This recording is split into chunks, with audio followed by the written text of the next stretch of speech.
हाथी और दर्जी की कहानी। सालों पहले एक गांव रत्नापुर में एक जाना माना मंदिर था। उस मंदिर में रोज एक पुजारी पूजा पाठ करता था। उस पुजारी के पास अपना एक हाथी था जिसे वो अपने साथ रोज मंदिर लेकर जाता था। सभी गांव के लोग हाथी को बहुत पसंद करते थे।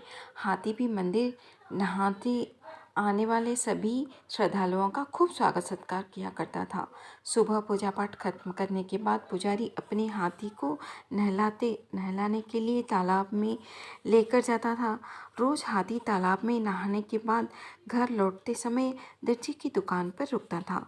दर्जी भी रोज हाथी को प्यार से एक केला खाने को देता।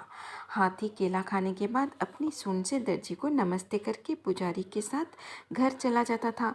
ये सब हाथी और पुजारी की रोजमर्रा की जिंदगी का एक हिस्सा था। एक दिन हाथी जब दर्जी की दुकान पर केला खाने के लिए रुका तो दर्जी को शरारत करने का दिल हुआ। उसने हाथी को केला देने के बाद अपने हाथ में सुई रख ली। जैसे ही हाथी ने उसे नमस्ते किया, दर्जी ने उसकी सूंड पर सुई चुभा दी।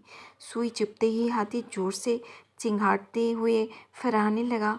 दर्जी ने हाथी के दर्द का खूब मजाक उड़ाया और जोर जोर से हंसने लगा। पुजारी को पता नहीं चला कि क्या हुआ। वो हाथी को सहलाते हुए अपने घर लेकर चला गया। अगले दिन फिर पुजारी और हाथी तालाब से लौटकर आ रही थी। पुजारी कुछ दूर रुककर लोगों से बात करने लगा। हाथी रोज की तरह दर्जी की दुकान पर रुक गया। आज हाथी ने अपनी सूंड में कीचड़ भर लिया था।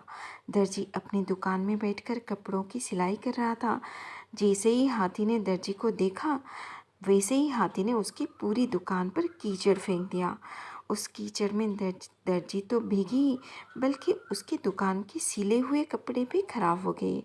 इस सब से दर्जी समझ गया कि मैंने कल जो किया था उसी का दंड हाथी ने मुझे आज दिया है। दर्जी को अपनी गलती का एहसास हुआ और वो हाथी के पास भागकर गया। उसने हाथी से माफ़ी मांगने की कोशिश की। उसने कहा, हे गजराज, आपने बिल्कुल सही किया। मैंने जो कल किया था उसका नतीजा यही होना चाहिए।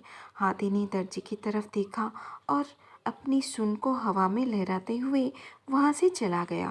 दर्जी को मन ही मन बहुत बुरा लग रहा था। उसने अपनी मजाक मस्ती के चक्कर में एक अच्छा दोस्त हाथी खो दिया था। उस दिन से दर्जी ने ठान ली कि वो किसी को भी मजाक में भी नुकसान नहीं पहुँचाएगा। कहानी से सीख। दर्जी और हाथी की कहानी से यह सीख मिलती है कि किसी के साथ भी बुरा व्यवहार नहीं करना चाहिए, मजाक में भी नहीं।